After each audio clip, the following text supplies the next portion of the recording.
In order to work out the internal outhaul, this is my plywood boom. So this is exactly the size of the shark boom, and I'm just gonna go through kind of my thinking, okay?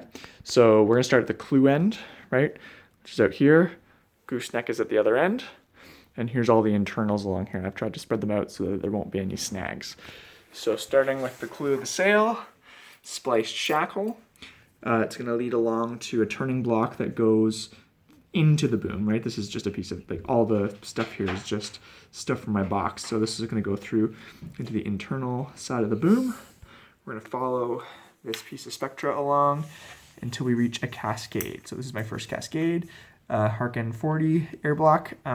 This is done so hopefully nothing will wear out too badly, but also that this block is big enough that it can't rotate from what I can see inside the boom. Like once it's in, there's not a lot of room for it to spin because I'm pretty worried about that. So in terms of anchor points, if I follow this first blue line all the way back, okay, what I've done, first part of this cascade attaches to a strap that's going to be inside the boom, and it's just next to the gooseneck. Should be far enough I can get my finger in, and I should be able to undo this, and then the entire purchase system will come out in one piece off of here.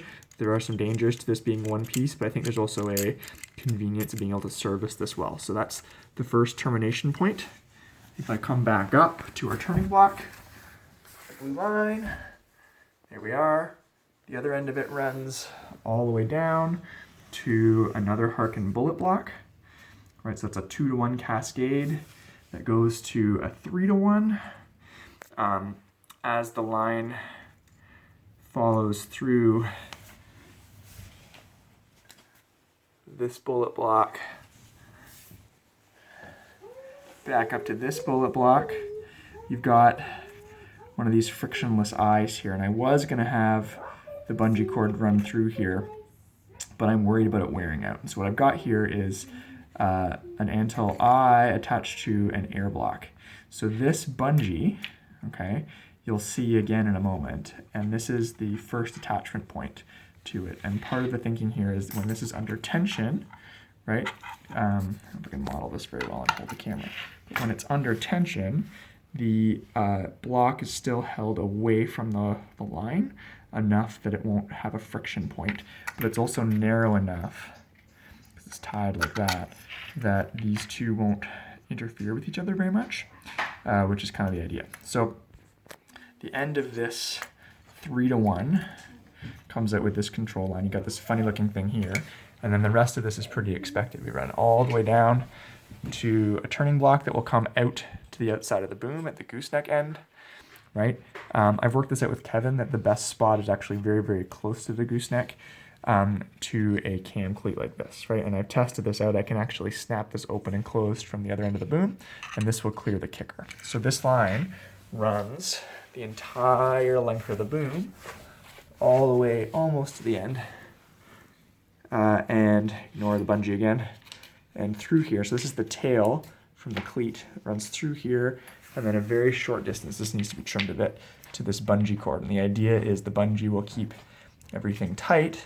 The bungee cord is actually attached to the other end of this line, right? So if I go back over here, it's attached to this loop right here, which goes through the boom. So it's a very small loop. And then what I've got is the bungee cord is actually going to run all the way to the end of the boom. And what I've got is a 3D printed, this is a prototype, so it won't be orange when we're done, but a 3D printed cap that will go on the end of the boom with a hole. And I've got one of those stopper balls here, so I'll tie an 8-knot on here and then be able to hopefully pull and adjust this as needed. And the thinking is this bungee is going to wear out, and when this bungee wears out, right, so obviously this is just for prototype purposes, I will be able to actually slack this off. If you watch, I can slack this thing off. So imagine this is inside the boom, and I let it out, and you can see where this block is. I should be able to hook onto that pretty easily, maybe not with my fingers, but with something else, and pull the knot back, right? And then easily replace this bungee with a new one, right? Pull the other end of the bungee back, get this to all feed back inside, and I'd have a simple enough way to replace that, because I imagine of all the things that are going to wear out, this bungee cord is probably, or shock cord, or whatever you want to call it, is probably the first thing that's going to go. So that's my thinking so far. Obviously, these are just things I found in my workshop, right? These turning blocks and stuff, just because that's what'll work. I've got some nuance in terms of where this will go. So this one block will actually go on the side of the boom so that this line actually comes up a little bit out of the way. That way, when people are like middle and helmsmen, the line won't actually catch them. It'll kind of sit like that across the outside of the boom. Maybe a little more annoying to reach, but it also means no one gets hooked by this thing, because that's quite a bit of line to be hanging down there. I'm still unsure if this is enough bungee cord, but I can pull it pretty tight. So anyways, we'll see. That's the prototype so far. Bye for now.